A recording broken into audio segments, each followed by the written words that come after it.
नमस्कार दोस्तों, आप सभी का स्वागत है अन्नपूर्णा क्लासेज में। यहाँ हम रामनिवास माथुरिया जो मैथ्स की बुक है उसका सॉल्यूशन कर रहे थे। तो इस कड़ी में मेंसुरेशन क्षेत्रमिति जो चैप्टर है उसके क्वेश्चन नंबर 34 तक हम कर चुके थे। तो क्वेश्चन नंबर 35 से आगे स्टार्ट करते हैं। देखिएगा, एक वर्ग का विकर्ण दूसरे विकर्ण का 2 गुना है, तो इन वर्गों के क्षेत्रफल के मध्य क्या अनुपात होगा। अब देखो, यहाँ एक रिलेशन है, वो समझने की कोशिश करना। देखो, वर्ग में क्या होता है, सब भुजा बराबर। अगर ये ए है तो ये भी ए होगी, तो विकर्ण क्या हो जाएगा। देखो, ये क्या, एक ये समकोण बन रहा है ना हमारा, ये समकोण। तो यहाँ क्या हो जाएगा, ये समकोण। तो ये जो कर्ण है ना, विकर्ण, विकर्ण बोलो या कर्ण बोलो एक ही चीज़ है। जो विकर्ण का स्क्वायर होगा वो क्या होगा, आधार का स्क्वायर प्लस लंब का स्क्वायर। तो ये क्या आ जाएगा, ए का स्क्वायर प्लस ए का स्क्वायर, पाइथागोरस प्रमेय से।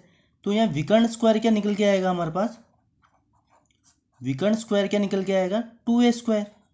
और एक ध्यान से देखना कि वर्ग का क्षेत्रफल क्या होता है हमारे पास, भुजा स्क्वायर। क्षेत्रफल क्या होता है हमारे पास, भुजा स्क्वायर। तो ये भुजा स्क्वायर ही तो बन रहा है ना यहाँ पे।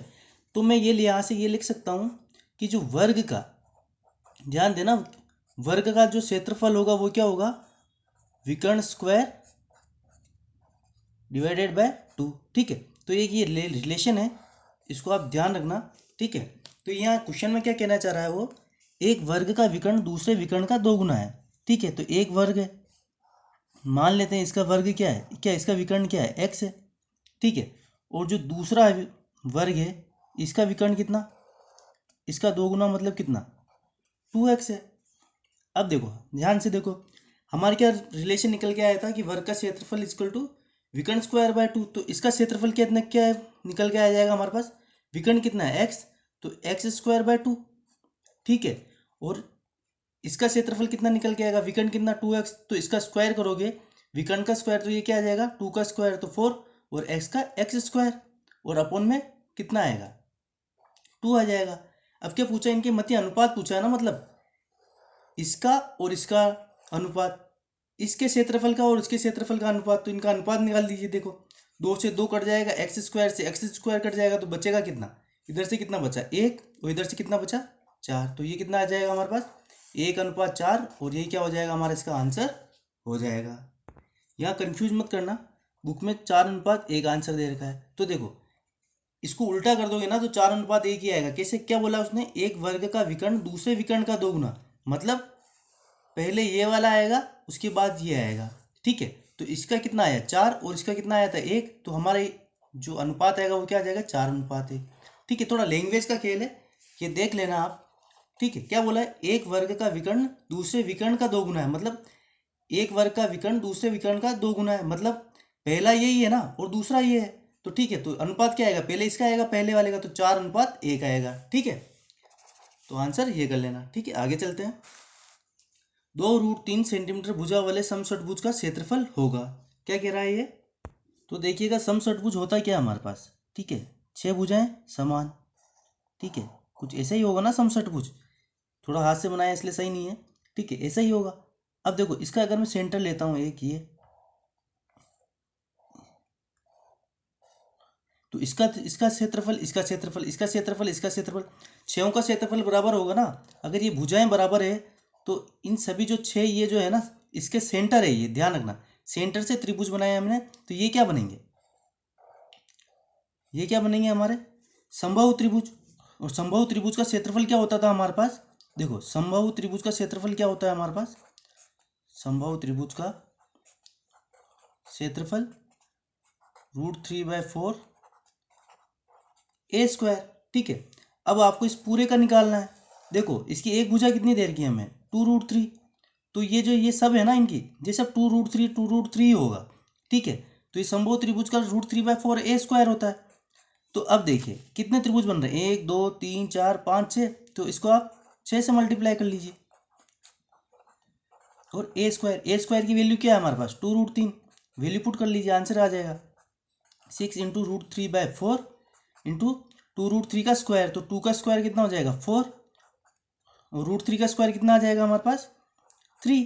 तो ये 4 से 4 कट जाएगा, ये क्या बचेगा 18√3, और ये क्या हो जाएगा हमारे पास, इसका आंसर आ जाएगा। मतलब समषटभुज का क्षेत्रफल क्या निकल के आएगा हमारे पास, 18√3। देखिए ये समषटभुज का मतलब क्या हुआ कि इसकी छहों भुजा बराबर समान है। ये छहों भुजा बराबर है तो ये वाली जो भुजा है ना ये भी समान ही होगी। ठीक है, तो एक समबाहु त्रिभुज का क्षेत्रफल अगर ये होता है तो तुमको छहों का निकालना है ना, तो निकाल दीजिए, 6 से मल्टीप्लाई कर लीजिए, आपका समषटभुज का क्षेत्रफल निकल के आ जाएगा। ठीक है, आगे चलते हैं।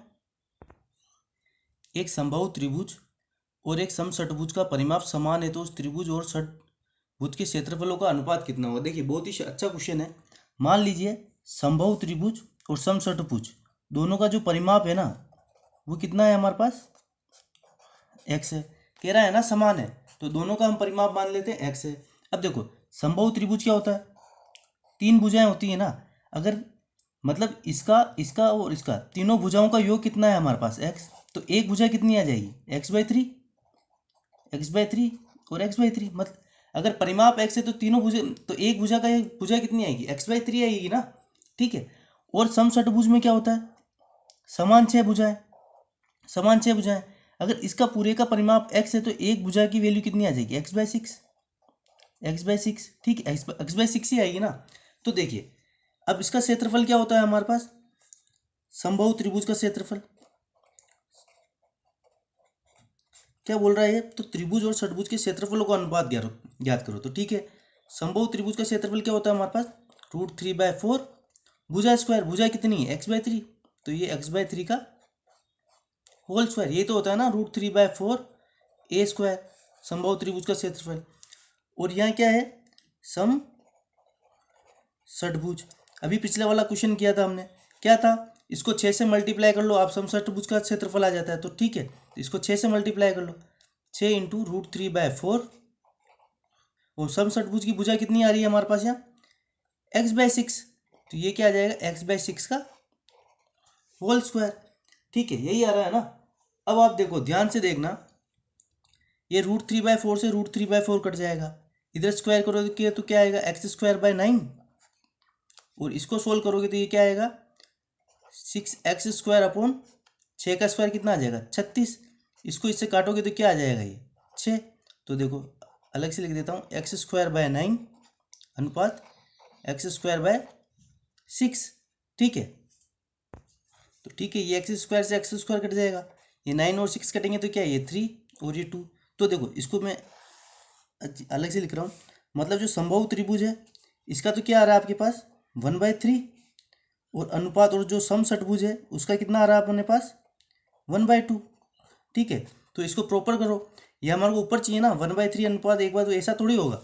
तो एक क्या करो आप 3 और 2 का एलसीएम ले लो, कितना आएगा 6, तो इसको हम क्या लिख सकते हैं 6/3, ऊपर दोनों तरफ 6 से मल्टीप्लाई कर लो 6/2, तो ये अनुपात कितना निकल के आ जाएगा हमारे पास, देखो 6/3 कितना आ जाएगा 2, और 6/2 कितना आ जाएगा 3, तो ये कितना निकल के आया हमारे पास 2:3। मतलब त्रिभुज और समषटभुज के क्षेत्रफल का अनुपात कितना निकल के आया है हमारे पास, त्रिभुज का तो 2 और षटभुज का कितना 3, और ये क्या हो जाएगा हमारे पास आंसर हो जाएगा, कितना अनुपात निकल के आया 2:3। ठीक है, आगे चलते हैं। एक वर्ग की प्रत्येक भुजा एक समबाहु त्रिभुज की भुजा के समान है, मतलब कहना क्या चाह रहा है, ये वर्ग है। ठीक है, ये वर्ग, इसकी प्रत्येक भुजा मान लेते कितनी है x है, और एक समबाहु त्रिभुज की भुजा के समान है। तो देखो समबाहु त्रिभुज क्या होगा, यही होगा ना, तो इसकी भुजा भी क्या है x है।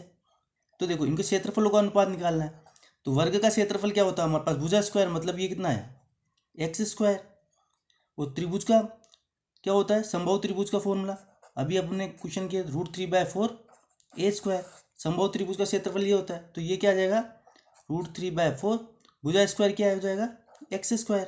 ठीक है, ये x² से x² कट जाएगा, ये क्या बचेगा √3/4, नीचे का 4 हटाना है तो क्या करो ऊपर दोनों तरफ 4 से मल्टीप्लाई कर लो, इधर भी 4 से और इधर भी 4 से, तो ये 4 से 4 कट जाएगा, अब इधर क्या आएगा ये 4:√3, और ये क्या हो जाएगा हमारा इसका आंसर हो जाएगा। ठीक है, मतलब वर्ग, तो इनके क्षेत्रफलों का अनुपात क्या आया, ये तो आया वर्ग और समबाहु त्रिभुज। ठीक है, तो क्षेत्रफलों का अनुपात कितना आ जाएगा हमारे पास 4:√3। देखो ये इसमें कंफ्यूज मत करना, अगर वो आपको ऐसे बोल दे कि समबाहु त्रिभुज और वर्ग बोल देता तो √3/4 हो जाता, ये 4 वर्ग का निकला है ना, इसलिए क्या आ जाएगा ये 4:√3। ठीक है, अगले क्वेश्चन पर चलते हैं, क्वेश्चन नंबर 39 पर। एक चीज और देख लेना, कभी कंफ्यूज मत करना। देखो यहाँ क्या बोला, एक वर्ग की प्रत्येक भुजा एक समबाहु त्रिभुज की भुजा के समान है। पहले वर्ग आया है फिर समबाहु त्रिभुज आया, इसलिए इनका अनुपात भी 4:√3 होता। अगर ये ऐसे बोलता ना कि एक समबाहु त्रिभुज की प्रत्येक भुजा एक वर्ग की प्रत्येक भुजा के समान है, तो इनके क्षेत्रफलों का अनुपात क्या होगा, तो पहले किसका जिक्र होता, समबाहु त्रिभुज का। तो उस कंडीशन में क्या था, √3:4। तो ठीक है, ये छोटी छोटी चीजें ध्यान रखना, क्वेश्चन गलत करवा देती आपको। क्या ऑप्शन में एक तो ये भी मिलेगा 4√3 एग्जाम में, और ये भी मिलेगा √3:4। तो ठीक है, ये भी देखना है कि पूछ किसके लिए रहा है। पहले वर्ग का पूछा है ना, वर्ग की प्रत्येक भुजा, तो वर्ग और समबाहु त्रिभुज के लिए पूछा है, ना कि समबाहु त्रिभुज और वर्ग पूछा है। ठीक है, तो ये छोटी छोटी चीजें ध्यान रखिएगा। एक गत्ते के 3 वृत्ताकार टुकड़ों को, जिनमें से प्रत्येक की त्रिज्या 7 सेंटीमीटर है, इनको इस प्रकार रखा जाता है कि प्रत्येक टुकड़े आपस में स्पर्श करे, तो इन 3 टुकड़ों के बीच घिरे खाली स्थान का क्षेत्रफल क्या होगा। देखिए, ये 3 वृत्ताकार टुकड़े बना देता हूँ, 1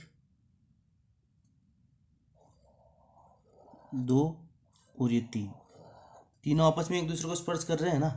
ठीक है, और इनकी त्रिज्या कितनी दे रखी है हमारे को, इनकी त्रिज्या 7 सेंटीमीटर, मतलब ये 7 ये 7 ये 7 ये 7 और ये 7।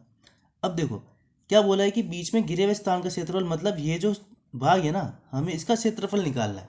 तो क्या करेंगे हम, देखो ये इतना 7 है, इसकी त्रिज्या ये भी 7 है, तो ये कितने आ जाएगा 14, और ऐसे ये लेंथ कितनी आ जाएगी 14 और ये 14। मतलब ये क्या बन रहा है, ये पूरा जो ये है ना, ये वाला, ये एक समबाहु त्रिभुज बन रहा है। अगर मैं ये समबाहु त्रिभुज का क्षेत्रफल निकाल दूं और इन तीनों टुकड़ों का क्षेत्रफल निकाल दूं और उससे माइनस कर दूं, तो हमारे पास इस बीच वाले एरिया का क्षेत्रफल आएगा ना। तो सबसे पहले क्या करो, आप इस जो समबाहु त्रिभुज है ना, इसका क्षेत्रफल निकाल दो। ठीक है, समबाहु त्रिभुज का क्षेत्रफल क्या होता है हमारे पास, √3/4 a²। भुजा कितनी आएगी, ये 14, 7 ये और 7 ये। ठीक है, तो ये कितना निकल के आ जाएगा हमारे पास, √3/4, भुजा कितनी 14 का स्क्वायर। 14 का स्क्वायर कितना होता है 196, तो ये कितना आ जाएगा √3/4 196। 4 से काटेंगे 196 को, तो कितना आएगा ये हमारे पास 49। तो इसका क्षेत्रफल तो कितना कितना निकल गया, 49√3। ठीक है, √3 की वैल्यू क्या होती है हमारे पास, सब जानते हो आप, 1.732। ठीक है, इसको मल्टीप्लाई कर लेना, मैं डायरेक्ट लिख रहा हूँ, इतना टाइम नहीं है। ठीक है, टाइम भी बहुत लगता है इसमें। तो ये कितना आ जाएगा 8486। ठीक है, वैसे इतना टाइम नहीं लगेगा, आप निकाल के मल्टीप्लाई करके भी देख लेना। ठीक है, अब देखिए, अब एक चीज़ देखना, मैं केवल एक पार्ट निकालता हूँ यहाँ पे। समबाहु त्रिभुज में एक चीज़ मेरे को बताना, जब ये समबाहु त्रिभुज होता है ना हमारे पास, तो इसका हर एंगल क्या होता है 60 डिग्री होता है ना, हर एंगल 60 डिग्री होता है। तो अगर, और ये पूरा कितना होता है वृत्त का, सेंटर से अगर मैं पूरा देखूँ तो कितना होगा 360, और ये कितना है 60। तो हमको तो केवल ये 60 वाले एंगल वाले का एरिया ही निकालना है ना। तो अगर इस पूरे एंगल का, इस पूरे अगर वृत्त का क्षेत्रफल πr² है, तो 60 इसका कितना 1/6 ही हुआ ना। 360 में 60 का भाग लगाओगे तो कितना आएगा 1/6। मतलब सीधी सी बात क्या है, πr² को आप 1/6 से मल्टीप्लाई कर लीजिए, ये एक भाग का क्षेत्रफल निकल के आ जाएगा। ठीक है, और हमारे पास कितने टोटल 1 2 3 भाग है ना, तो आप इसको क्या करोगे 3 × 1/6 πr², ये कर दोगे। ठीक है, समझ में आ रहा है मैं क्या कर रहा हूँ।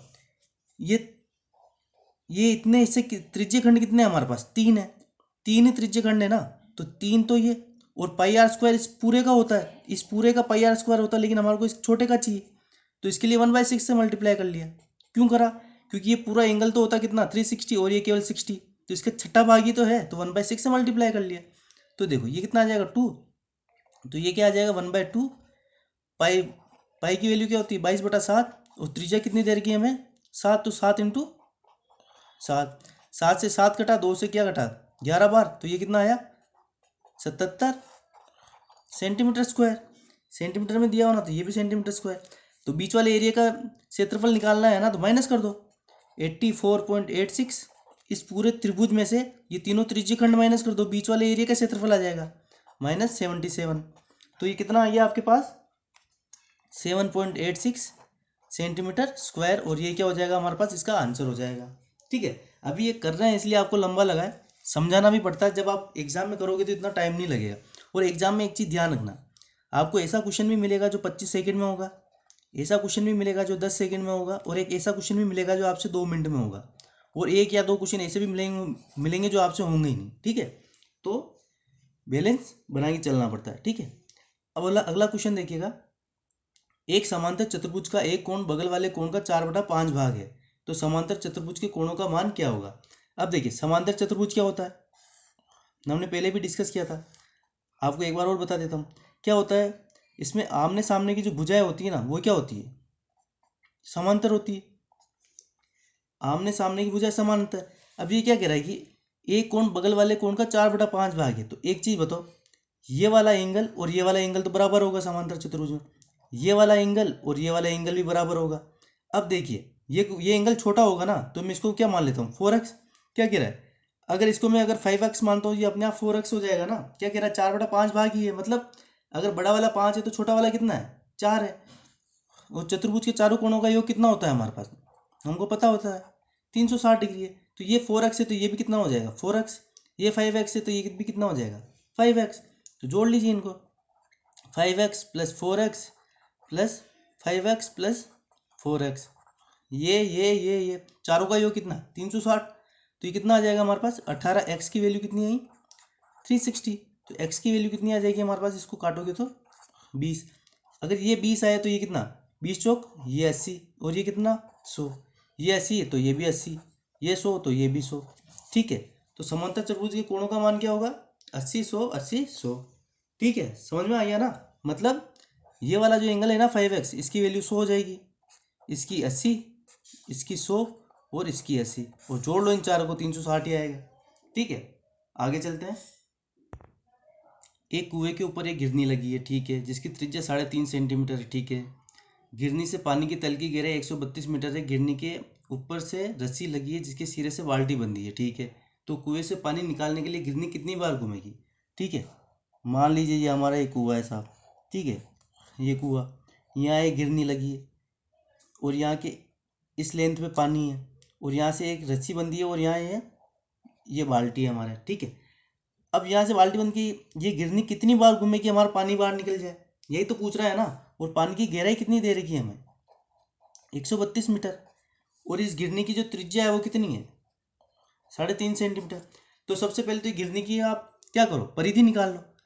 तो ये क्या वृत्ताकार है ना, तो इसकी परिधि क्या होगी 2πr। तो ये क्या आ जाएगा परिधि 2 × 22/7। त्रिज्या कितनी दे रखी गिरनी की 3.5। इसको काटोगे इससे तो ये कितनी बार कटेगा 2 बार, 2 से 2 काटोगे तो ये कितना निकल के आ जाएगा 22 सेंटीमीटर इसकी परिधि। मतलब जब परिधि एक बार घूमेगी ना तो वो कितना 22 सेंटीमीटर कवर कर लेगी। अब देखो 100, ये सेंटीमीटर में ये मीटर में, गहराई 132 मीटर है ना, तो इसको आप सेंटीमीटर में कन्वर्ट करो। तो सेंटीमीटर में कन्वर्ट करने के लिए क्या करना पड़ेगा, मीटर को सेंटीमीटर में बदलेंगे तो 100 से गुणा कर लो, ये कितना आ जाएगा 13,200 सेंटीमीटर। अब देखो एक चक्कर में 22 सेंटीमीटर कवर करता है, तो 13,200 सेंटीमीटर कवर करने के लिए कितना चक्कर लगाना पड़ेगा, तो इसमें 22 का भाग लगा दो। एक चक्कर में कितना 22 करता है ना, तो 13,200 दूरी तय करने के लिए कितने चक्कर लगाने पड़ेंगे, तो इसमें भाग लगा दो, कितनी बार जाएगा 6 बार। 22 × 6 132, 2 0 बचे तो दिए, तो कितनी बार घूमेगी 600 चक्कर लगाने पड़ेंगे, और यही क्या हो जाएगा हमारा इसका आंसर हो जाएगा। एक समचतुर्भुज की प्रत्येक भुजा 5 मीटर है तथा एक विकर्ण 6 मीटर है, तो उसका क्षेत्रफल कितना होगा। अब देखिए समचतुर्भुज क्या होता है हमारे पास, समचतुर्भुज वो होता है मतलब ऐसा चतुर्भुज जिसकी चारों भुजाएं बराबर हो। और इसके समचतुर्भुज के क्षेत्रफल का फॉर्मूला क्या होता है, मैंने आपको बताया था 1/2 × विकर्णों का गुणनफल। अब साहब हमारे पास क्या है, क्या दे रखा है हमारे को, प्रत्येक भुजा 5, मतलब ये भुजा तो कितनी दे रखी है 5 5, चलो ठीक है इतना दिया हुआ है। अब ये विकर्ण है इसके, ठीक है। क्या बोला है कि तथा एक विकर्ण 6 मीटर है, तो उसका क्षेत्रफल कितना होगा। अब देखो जब ये 5 हो गया तो छोटा वाला विकर्ण ही 6 होगा ना, कॉमन सेंस वाली बात है कि अगर 6 है तो ये जो पूरा विकर्ण है ना, ये छोटा वाला, इसकी विलेन दे रखी 6, तो मतलब क्या हो गया हमारे पास, ये यहाँ से लेके यहाँ तक 6 है, और ये विकर्ण इसको क्या आधे आधे में बांटेगा ना, तो मतलब ये कितना है, ये 3 है और ये 3 है। और समचतुर्भुज में क्या होता है, जो ये बीच में वो जो होता है ना, जहाँ ये काटता है, ये हमेशा समकोण पर काटता है, ये समकोण पर। तो अब देखिए ये तो क्या हो गया आपके पास कर्ण, तो कर्ण स्क्वायर कितना होता है 5 स्क्वायर, आधार स्क्वायर प्लस लंब स्क्वायर, तो आधार स्क्वायर प्लस लंब स्क्वायर, तो ये कितना निकल के आ जाएगा 25 माइनस 9, लंब स्क्वायर 16, लंब स्क्वायर तो लंब की वैल्यू कितनी आ जाएगी 4, मतलब ये कितना निकल के आया 4। अगर ये 4 है तो ये 4 होगा। समचतुर्भुज में विकर्ण जो है ना बराबर करते हैं, ध्यान रखना, विकर्ण विकर्ण जो ये होते हैं ना ये आधे आधे होते हैं, ये 3 है तो ये भी 3 होगा, ये 4 है तो ये भी 4 होगा, मतलब कितना 5, 4 और 3। अब देखिए एक विकर्ण कितना था हमारे पास, एक विकर्ण हमको दिया था कितना है 6, तो दूसरा विकर्ण कितना पहला विकर्ण 6 था दिया हुआ है, दूसरा विकर्ण कितना निकल के आ गया हमारे पास, निकाला हमने, ये 3 था तो ये 4 थी, अगर ये 4 है तो ये भी 4, तो 4 और 4 कितना हो जाएगा, मतलब दूसरा विकर्ण कितना निकल के आया हमारे पास 8 निकल के आ गया।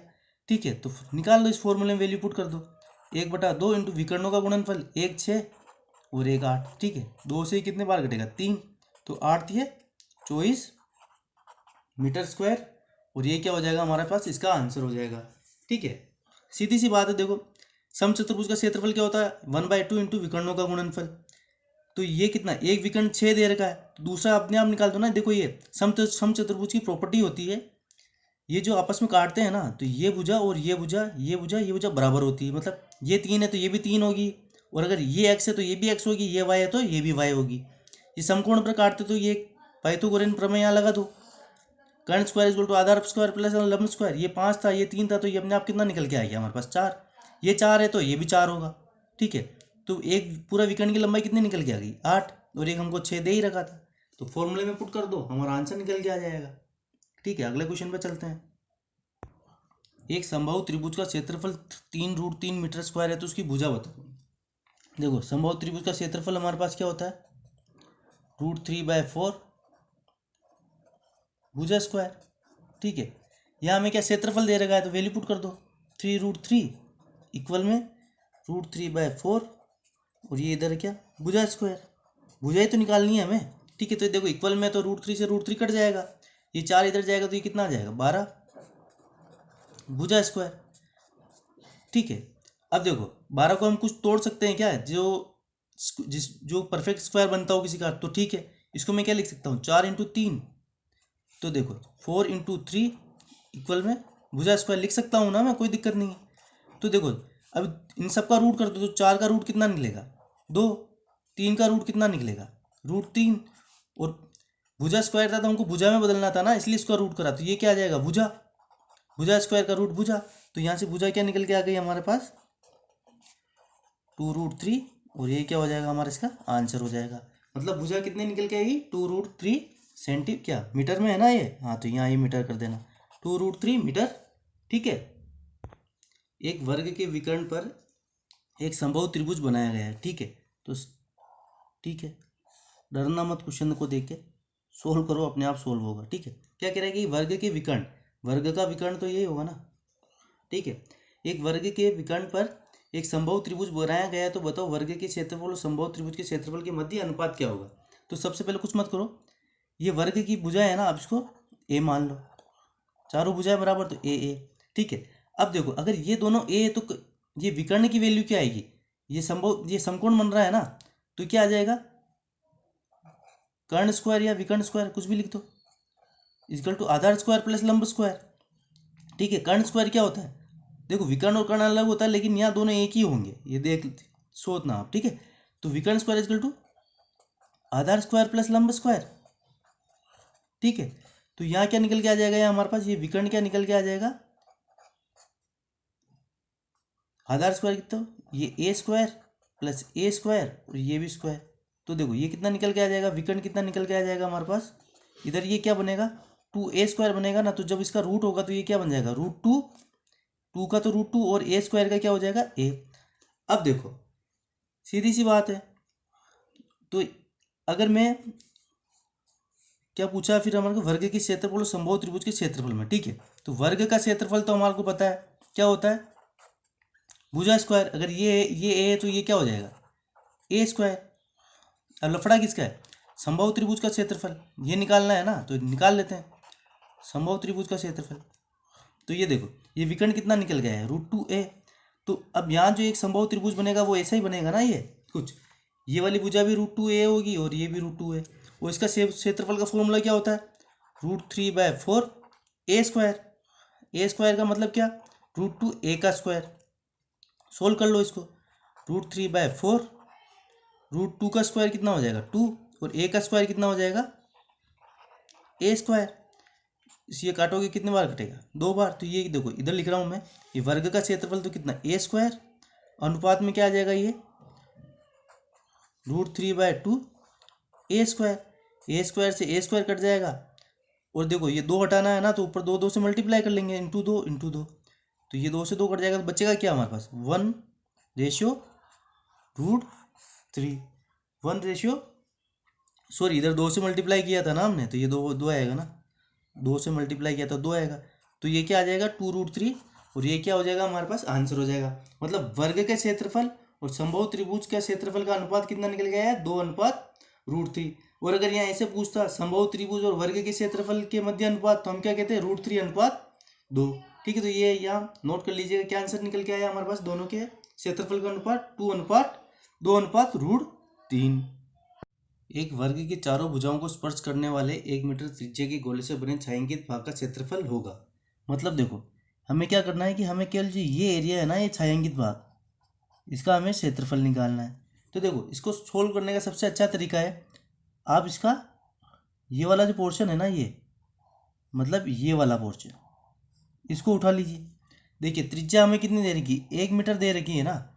तो अगर इस वाले वर्ग का अगर मैं क्षेत्रफल निकालूं, इस वाले वर्ग का, ठीक है, वर्ग का क्षेत्रफल कौन सा वाला, ये ABCD, तो इसका क्षेत्रफल कितना निकल के आएगा, भुजा स्क्वायर, भुजा कितनी दे रखी 1, 1 का स्क्वायर, तो ये कितना आ जाएगा 1। मतलब 1 मीटर इसकी भुजा है, तो इसका क्षेत्रफल कितना निकल के आया 1 मीटर स्क्वायर। ठीक है, अब एक चीज़ देखिएगा, अगर अब मैं इस वाले गोले का, ठीक है, ये जो है ना, ये इस भाग का क्षेत्रफल निकाल दूँ और इससे माइनस कर दूँ, तो मेरे पास वो आ जाएगा। ठीक है, अब देखो पूरे वृत्त का क्षेत्रफल क्या होता है, वृत्त का पूरे का क्षेत्रफल क्या होता है हमारे पास πr²। ठीक है, इसकी त्रिज्या कितनी है 1, इस पूरे की त्रिज्या 1 है।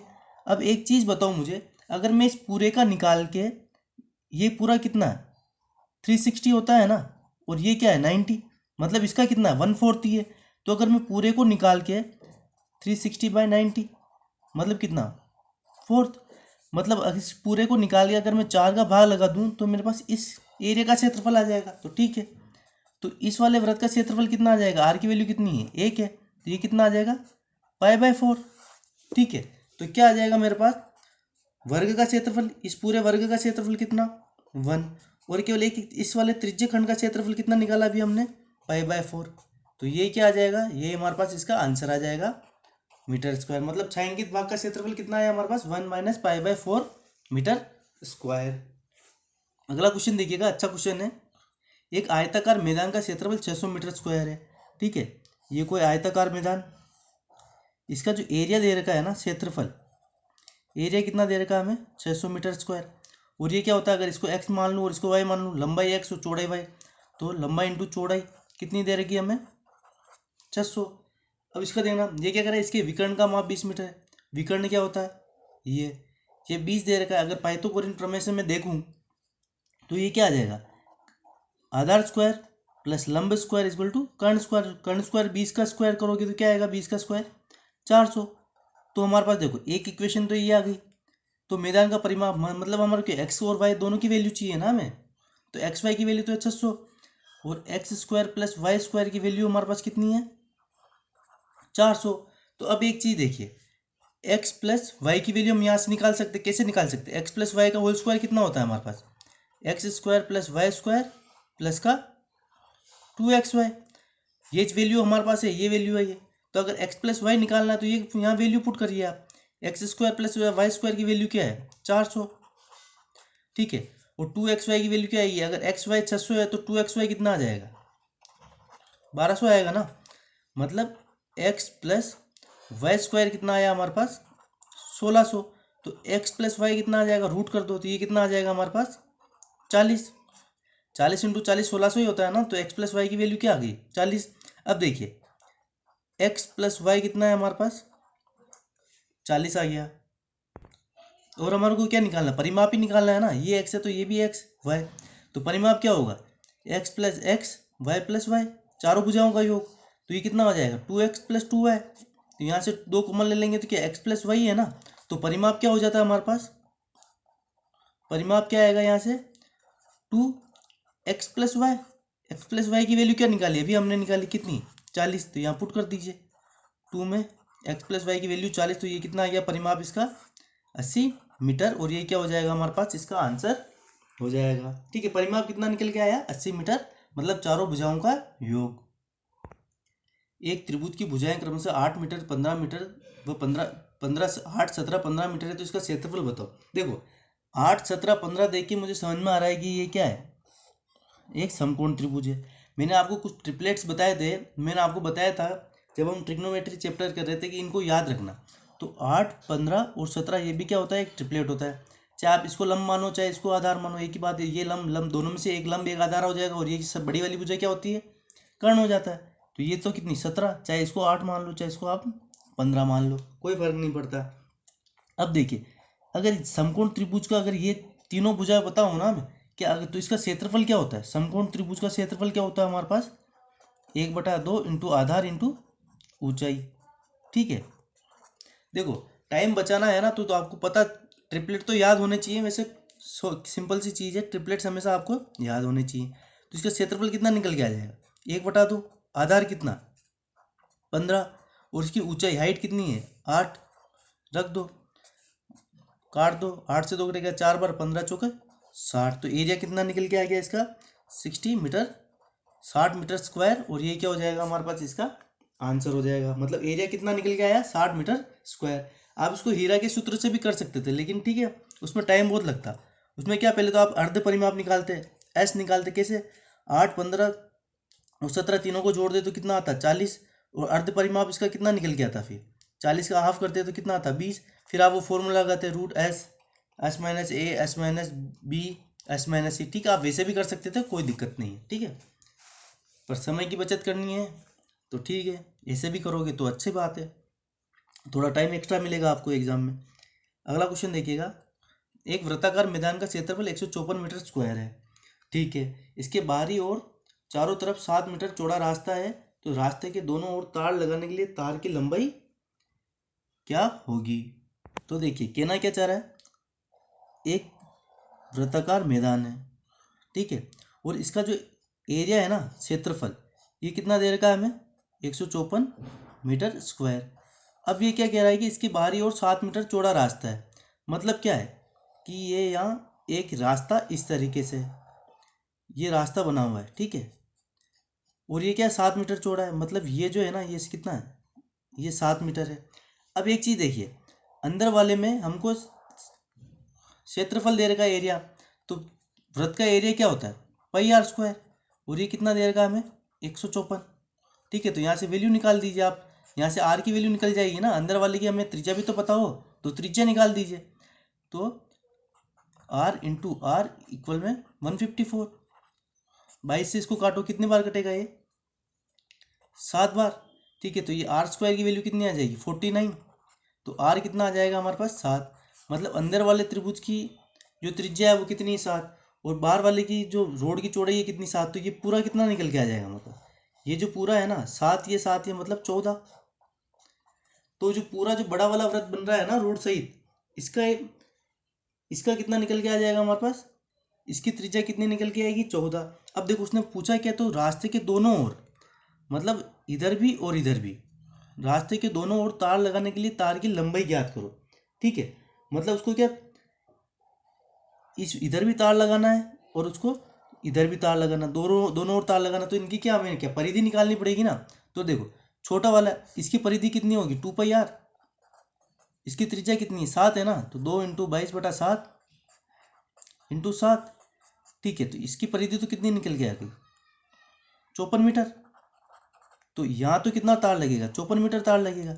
अब पता करना है कि ये बाहर वाले रोड के बाहर की तरफ कितना तार लगाना है, तो इसकी परिधि भी कितनी 2πr होगी ना, तो इसकी भी निकाल लो, लेकिन इसकी त्रिज्या कितनी 14 हो जाएगी, 7 और 7 14, तो 2 × 22/7 इंटू 14। 7 से इसको काटोगे कितने बार कटेगा, 2 बार, तो ये कितना निकल के आ जाएगा हमारे पास 88 मीटर। मतलब अंदर वाली परिधि कितनी 44 और बाहर वाली परिधि कितनी 88, और टोटल कितना तार लगेगा तो जोड़ लो इस वाली को और इस वाली को, तो कितना आ जाएगा ये 44 तो अंदर तार लगेगा अंदर की साइड, और बाहर की कितना तार लगेगा 88 मीटर। तो ये कितना आ जाएगा हमारे पास 8 4 12 का 2 आंसर ऊपर 1, और ये 132 मीटर, और ये क्या हो जाएगा हमारे पास इसका आंसर हो जाएगा।